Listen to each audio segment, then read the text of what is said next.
Hello everyone, this is Deepsankar here and today we are going to discuss on crop production and management. Okay, this is the second part of this chapter.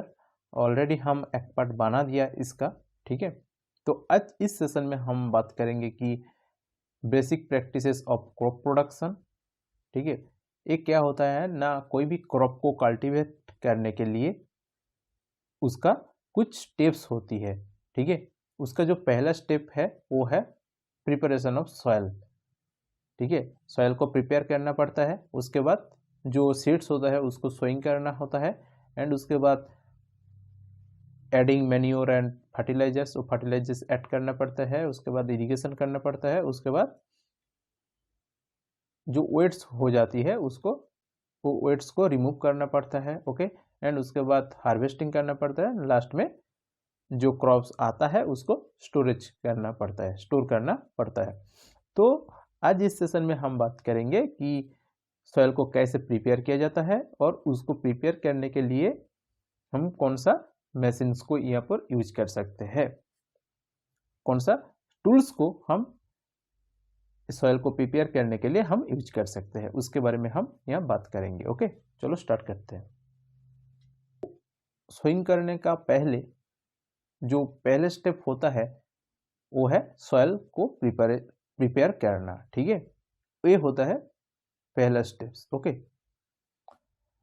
और ये बहुत ही important task भी होता है agriculture में। तो soil को prepare करना कैसे किया जाता है ना, सॉइल को टर्न किया जाता है और उसको लूजन किया जाता है। टर्न मतलब क्या होता है ना, जो बॉटम वाला सॉइल का एक जो लेवल होता है उसका जो बॉटम वाला पार्ट होता है उसको टॉप में लाना पड़ता है, उसको लूजन करना पड़ता है, ठीक है।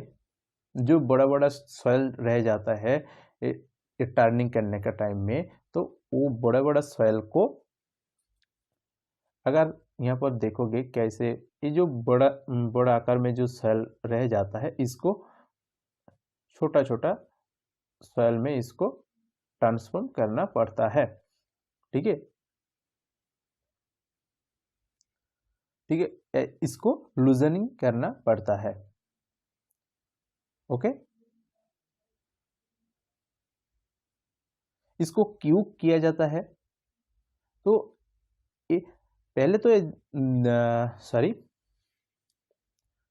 तो टर्निंग करना और ये लूजनिंग करना, ये सब करने के लिए बहुत सारा टूल्स है, उसको तुम इस्तेमाल कर सकते हो, उसके बारे में हम बात करेंगे बाद में, ओके। तो अभी हम देखेंगे कि ये जो सॉइल को टर्निंग किया जाता है और लूजनिंग किया जाता है ये क्यों किया जाता है, ठीक है, इसका पीछे क्या कारण है। तो देखो, this allows the roots to penetrate deep into the soil. इसमें क्या होता है ना, जो क्रॉप्स का जो रूट्स होता है वो सॉइल के अंदर डीपली अच्छे से पेनिट्रेट हो पाते हैं, ठीक है। सॉइल के अंदर वो बहुत डीप तक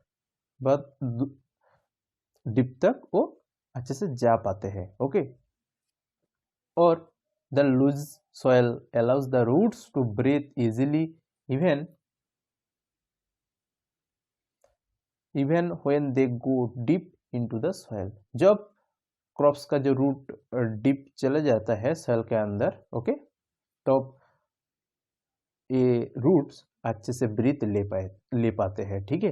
अगर सॉइल लूज सॉइल रहेगा तब वो ब्रीथ अच्छे से ले पाएंगे ना, इसीलिए इस सॉइल को लूजन किया जाता है, okay. Loosen soil helps in the growth of earthworms और microbes present in the soil. Soil में जो अर्थवर्म्स रहते हैं, जो माइक्रोब्स रहते हैं, उसका ग्रोथ होने के लिए ये लूजन सॉइल हेल्प करते हैं, ठीक है। और हम सबको तो पता है ये जो ऑर्गेनिज्म सॉइल के अंदर रहते हैं इसको क्या कहा जाता है, फार्मर का फ्रेंड्स कहा जाता है, ठीक है। और they loosen the soil and add humus to it. ये जो अर्थवर्म्स और ये जो माइक्रोब्स सॉइल के अंदर रहते हैं ये क्या काम करते हैं, सॉइल को लूजन करते हैं और सॉइल में ह्यूमस को ऐड कर देते हैं, ठीक है। हम सबको तो पता है कि सॉइल के अंदर क्या क्या रहते हैं ना, मिनरल्स, वाटर, एयर और कुछ लिविंग ऑर्गेनिज्म रहते हैं जैसे बैक्टीरिया, फंगी एक्सेट्रा, ये सेल के अंदर रहते हैं। ठीक है, जब कोई भी प्लांट्स और एनिमल्स डेड हो जाता है, ठीक है, डेड हो जाता है, मर जाता है, उसको डिकम्पोज करके उसको सॉइल के अंदर, सॉइल के साथ ऐड कर देते हैं। कौन करते हैं?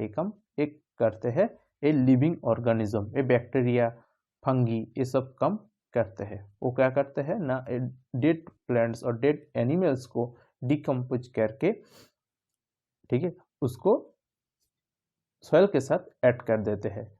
ये जो एनिमल्स और प्लांट्स के अंदर जो न्यूट्रिएंट्स पार्ट होते रहते हैं, ठीक है, वो सॉइल के साथ ऐड हो जाता है। ठीक है, फिर से ये न्यूट्रिएंट्स को कोई भी एक प्लांट्स उसको यूज कर सकते हैं। ठीक है,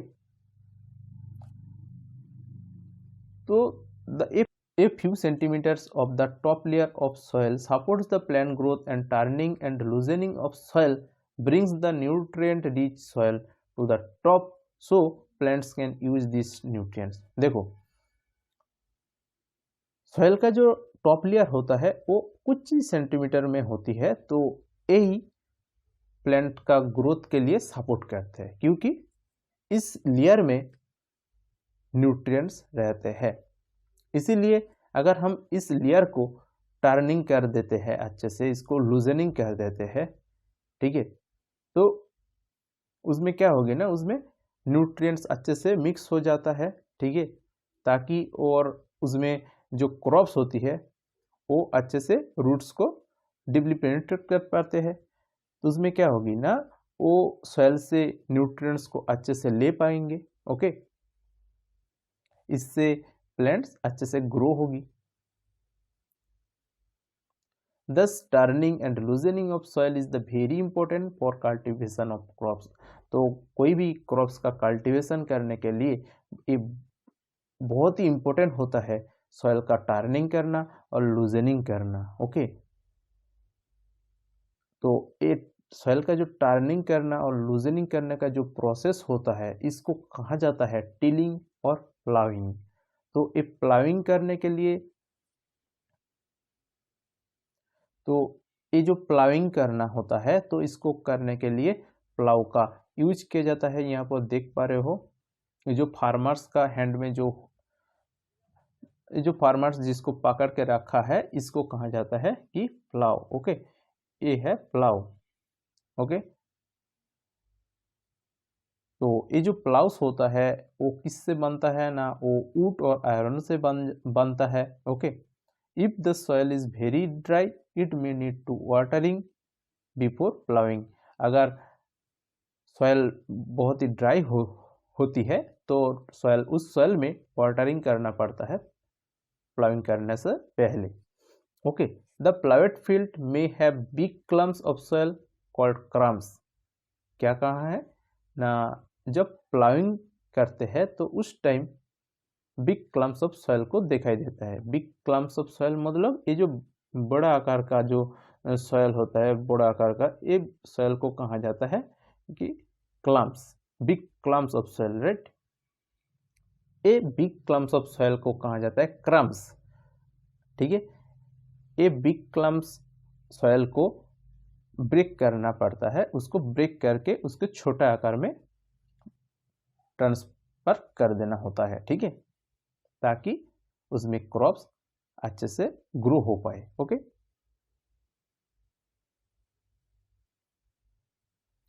तो before sowing the seeds it is necessary to break soil clumps to get better yield. तो अगर तुमको क्रॉप से अच्छे से आउटपुट चाहिए, तो ये जो सॉइल क्लम्प्स रह जाते हैं उसको ब्रेक करना पड़ता है। ठीक है, तो इस सीड्स का सोइंग करने से पहले ये कम कर देना होगी। ओके, तो this is done with the help of various tools. तो इस सॉइल क्लम्प्स जो रहते हैं उसको ब्रेक करने के लिए बहुत सारा टूल्स है, उसका तुम हेल्प ले सकते हो। यहाँ पर कुछ टूल्स का नाम दिया गया है, जैसे है प्लाव, हुई, कल्टीवेटर के जैसे टूल्स। ओके, तो चलो इसके बारे में थोड़ा जान लेते हैं। पहला है कि plough. Okay, this is being used since ancient times for tilling the soil, adding fertilisers to the crop, removing the weeds and turning the soil. क्या बोला गया है कि ये जो प्लाव होता है इसको हम एंशिएंट टाइम से यूज करते आ रहे हैं, ठीक है। और इसको हम कौन सा काम पे यूज करते हैं ना, सॉइल का टिलिंग करना है। टिलिंग मतलब वो जो टर्निंग करना सॉइल का, लूजनिंग करना, इस काम पे हम यूज कर सकते हैं प्लाव को। और उसके साथ साथ क्रॉप में जो फर्टिलाइजर का यूज करते हैं हम, उस टाइम इस प्लाव को हम यूज करते हैं। और उसके साथ साथ जो क्रॉप फील्ड होता है उसमें जो वेट्स ग्रो हो जाती है, उसको रिमूव करने के लिए ये प्लाव को हम यूज करते हैं, राइट। तो अभी हम देखेंगे कि ये प्लाव कैसे बनता है। ऑलरेडी हम पता कर लिया कि ये प्लाव जो होता है ये ऊंट से बनते हैं, ओके। और इसको कौन ड्रॉन करते हैं, इसको कौन खींचते हैं, इसको खींचते हैं ए पेयर ऑफ बुल्स। और बुल्स के अलावा अदर एनिमल्स भी है, हॉर्सेस हो सकता है और कैमल्स भी हो सकता है, ठीक है।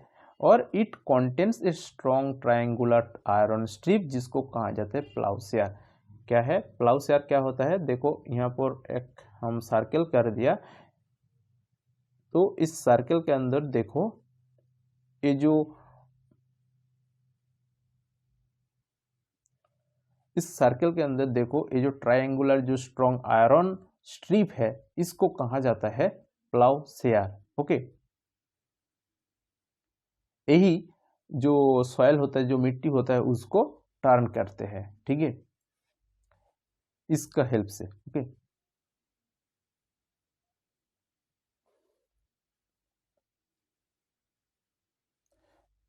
Now see, the main part of the plow is long log of wood which is called a plow shaft। क्या बोला गया है ना,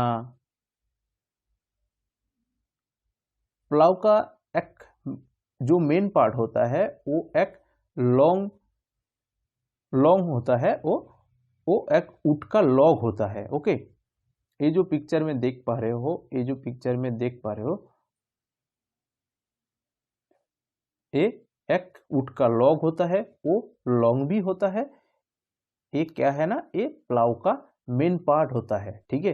इसको कहा जाता है कि प्लाव शाफ्ट, ओके। इसको क्या कहा जाता है, plough shaft, okay. Is a handle at one end of the shaft. यहाँ पर एक हैंडल है जो शाफ्ट का एक एंड में है, ओके। और अदर जो एंड होता है, देखो यहाँ पर अगर हम देखें तो ये जो है ये होता है हैंडल, ठीक है। ये जो प्लाव शाफ्ट होता है उसका अगर एक प्रांत हम देखेंगे तो एक प्रांत में है हैंडल एंड दूसरे जो प्रांत रहते हैं वो अटैच रहते हैं एक बीम के साथ, ओके। किसके साथ, ये जो देख पा रहे हो ना, इसको कहा जाता है बीम, जो दोनों बुल्स का नेक्स में प्लेस किया जाता है, उसके साथ वो अटैच रहते हैं, ठीक है। ये जो प्लाव शाफ्ट होता है वो ये बीम के साथ अटैच रहते हैं। और ये जो बीम्स होता है, ये बीम बुल्स का जो नेक होता है, नेक उसमें ये प्लेस किया जाता है। वन पेयर ऑफ बुल्स और a man easily operate the plough. तो वन पेयर ऑफ बुल्स और एक मैन इसको इजीली ऑपरेट कर सकते हैं, ओके। नाउ सी द हुई। तो हुई जो होता है इसको हम स्पेट कह सकते हैं, तो हम सबका घर में है, ठीक है। ये बहुत ही एक सिंपल टूल होता है जिसको हम वीड्स का रिमूविंग करने के लिए और सॉइल को लूजनिंग करने के लिए हम इसको यूज करते हैं, ठीक है। It has the long rod of would और आयरन। ये जो पिक्चर में देख पा रहे हो ना, ये तो यहाँ पर दिखाई दे रहा है कि ये वुड का है, बट ये आयरन का भी हो सकता है, ठीक है। ये लॉन्ग होता है जिसको हम पकड़ते हैं, ठीक है। उसको पकड़ के हम यूज करते हैं ये हुई का, ठीक है। A strong broad and bent plate of iron is fixed to one of its end. ये जो वुड का जो लॉन्ग एक लॉग रहते हैं उसका एक प्रांत में एक बेंट प्लेट रहते हैं आयरन का। ये जो देख पा रहे हो ये आयरन का प्लेट होता है, ये बेंट होती है, ठीक है। ये सीधा नहीं होती है बट बेंट होती है, ठीक है। ये बहुत ही स्ट्रांग होता है और ब्रॉड भी होता है, ठीक है। और इसको कैसा देखने को मिलते हैं ना, ब्लेड के जैसा देखने को मिलते हैं, राइट। और इसको पुल्ड बाय एनिमल, इसको कोई भी पुल्ड एनिमल पुल्ड कर सकते हैं, ओके। जो लास्ट है वो है कल्टीवेटर, ठीक है।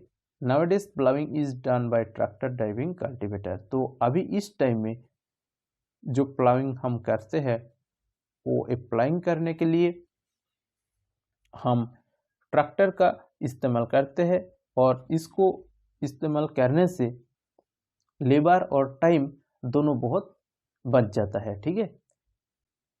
आज का सेशन हम यहाँ पर ही ख़त्म करते हैं और मिलते हैं नेक्स्ट सेशन में। तब तक के लिए गुड बाय, टाटा।